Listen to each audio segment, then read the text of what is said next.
안녕하십니까. 한반도 안보전략연구원 이사장 송봉선입니다.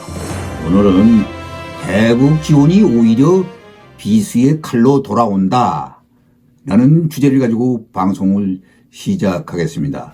김정은이 최근 방문한 무기공장이 과거 대표적 남북 경협사업이던 평화자동차 공장입니다.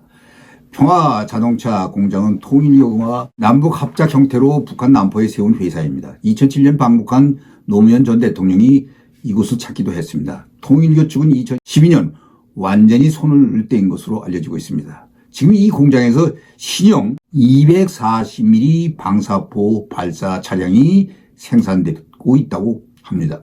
북한의 박영수가 서울 불바다를 위협하면서 내놓은 무기가 이 공장에서 생산되는 것으로 우리 돈으로 지어진 공장에서 북에 지원을 한다는 것이 우리에게 비수로 돌아왔습니다. 과거 온갖 명분으로 숱한 남북 교류 협력 사업이 진행되어 왔습니다. 많은 회담이 열리고 합의서가 채택되기도 했습니다. 지금 제대로 남아있는 건 하나도 없습니다. 모두 북이 어깃장을 놓고 합의를 깼기 때문입니다. 1990년대 대우가 투자했던 남포공단의 시설 전체를 몰수했고 금강산과 개성공단에도 우리 기업들을 내쫓고 우리 재산을 강탈했습니다.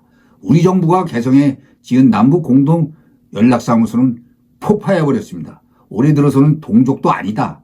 통일 불가를 선언하고 남북 교통로에 지뢰를 묻기도 했습니다. 애초에 북의 선의를 베풀면 핵을 버리고 개혁 개방에 나설 것이라는 햇볕 가설 자체가 순진한 발상이었습니다. 국가의 안보 통일 전략을 이속 우하에서 있을 법한 이야기에서 찾는 것은 어불성설입니다. 좌파 정권 사람들이 대북 망상에 사로잡혀 퍼주기에만은 몰두했기 때문입니다. 지난 정부는 존재하지도 않는 김정은의 비핵화 의지를 대신 선전해주면서 전 세계를 속이기도 했습니다. 그 결과 미 본토를 공격할 ICBM과 한국을 실제로 공격할 수 있는 전술핵의 완성이었다고 볼 수 있겠습니다. 문재인 전 대통령은 얼마 전 출간한 회고록에서 김정은이 자신에게 핵을 사용할 생각이 없다. 딸 세대까지 핵을 머리에 이고 살게 하고 싶지 않다고 말했다는 내용을 소개했습니다. 선의를 충분히 베풀지 못한 김정은의 비핵화 의지를 관철시키지 못했다는 아쉬움으로 표현한 것인데 한심하고 순진하기 짝이 없는 바보 소리를 하고 있습니다. 남북 정상이 이런 대화를 주고받고 있을 때도 북은 핵 미사일 개발에 박차를 가하고 있었습니다.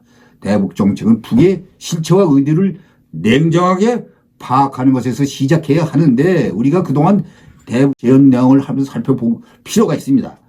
북한이 우리나라에 갚아야 할 대북 차관 금액이 원리금, 지원 배상금 등을 합쳐 6천억 원이 넘는 것으로 확인되고 있습니다. 국회 기획재정위원회의 국민의힘 의원에게 한국수출입은행으로부터 제출받은 자료에 따르면 지난해 8월 기준 북한이 갚지 않은 대북 차관 원리금 지연 배상금은 6,173억 원에 달하고 있습니다. 한국수출입은행은 김대중 노무현 정부 시절인 2000년부터 2007년까지 대북 차관으로 북한의 천문학적 숫자에 달하는 1조 2,954억 원을 북에 보냈습니다. 이중 식량 차원이 9,997억 원으로 가장 많았고 자재 장비 차관 1,846억 원, 경공업 원자재는 1,115원으로 나타났습니다. 문제는 원금커녕 이자도 받지 않고 있는 북한이 배째라는 식의 태도를 지적할 수밖에 없습니다. 대북 차관의 거치 기간은 5 내지 10년, 분할 상환기는 15 내지 30년으로 상환기간이 도래하면 일부 원금과 이자를 상환해야 하고 미상환 시에는 지연배상금이 부과되는 것입니다. 식량 차관인 경우 연체연금 3,543억 원과 연체이자 1,004억 원, 지연배상금 360억 원을 더해서 총 4,907억 원을 돌려받지 못하고 있는 것입니다. 경공업 차관은 연체연금 965억 원, 연체이익 110억 원 등 총 1,266원으로 아직 미상환으로 남아 있습니다. 2002년 남북 철도 및 도로 사업을 위한 자재, 장비, 차관의 경우 2008년 금강산 광백 피격 사건으로 남북 관계가 경색되고 공사가 중단되면서 상황기를 확정하지 못한 상황에서 그간 남북 간 상황 기일을 정하려는 논의도 없었습니다. 대북 차관 미 상환액은 매년 560억씩 증가하고 있습니다.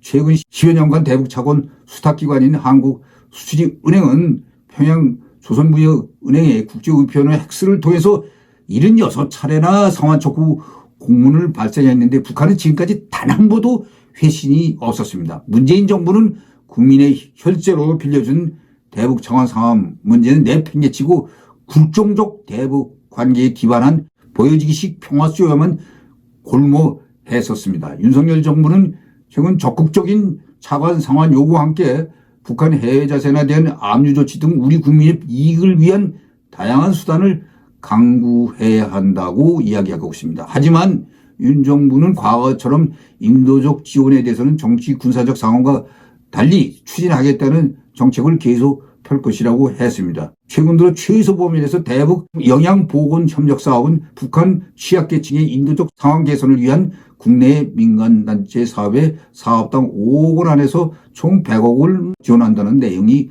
있습니다. 정부는 지난해 9월부터 보건사업과 지원 신청을 받아왔으나 남북관계 경색과 신종 코로나 바이러스 감염증에 따른 북한의 국경 폐쇄가 장기화되면서 사업 요건을 갖춘 단체들이 많지 않아 당초 올해 6월 종료될 예정이었지만 현재 기한을 연장한 바 있습니다. 이 사업을 통해 총 15개 단체에 67억 3천만 원의 기금 지원이 결정되기도 했습니다. 이 밖에 정부는 개성공단 전면 중단으로 피해를 본 입주기업과 5.24 금강산 관광 중단으로 피해를 본 남북 경협에 대해 피해 보상을 했습니다. 모두 대북 지원으로 인한 손실인데 통일부는 개성공단 중단했다는 기업 피해도 그동안 일부만 보상해 주었는데 나머지 피해에 대해서도 추가 보상하는 방안을 추진하기로 했습니다. 서류 등을 통해 확인 피해는 모두 보상한다는 의미라고 말하기도 했습니다. 정부는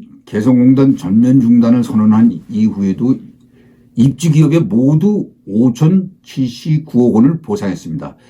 이는 확인된 피해액 7,005억 원의 72.5%의 수준에 이르는 것인데 입주기업들은 정부의 정책적 판단에 따라 개성공단이 중단된 만큼 추가 보상을 계속 요구해 왔습니다.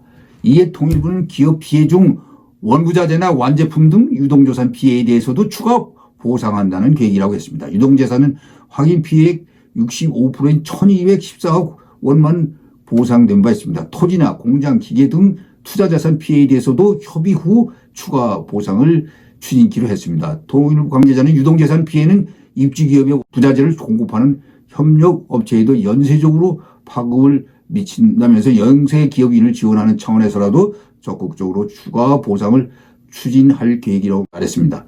유동 투자자산 피해는 전액 보상한다면 1,900억 원이 넘는 재원이 필요합니다. 결국 이 모두는 대북 지원에서 발생한 손실로서 차라리 안 하니만도 못한 사업이 되어버리고 정부가 짐만 지게 된 것입니다. 이 외에 남북 협력사무실 폭파, 현대 금강산 시설 해체 등 우리 기업의 대북 지원은 평화와 통일을 지향한다는 목표로 진행됐지만 모두 김정은의 심술 성격의 물거품이 되어버렸습니다. 이러볼 때 대북 지원은 공갈 협박의 이용물이나 허상에 불과합니다. 시청해 주셔서 감사합니다.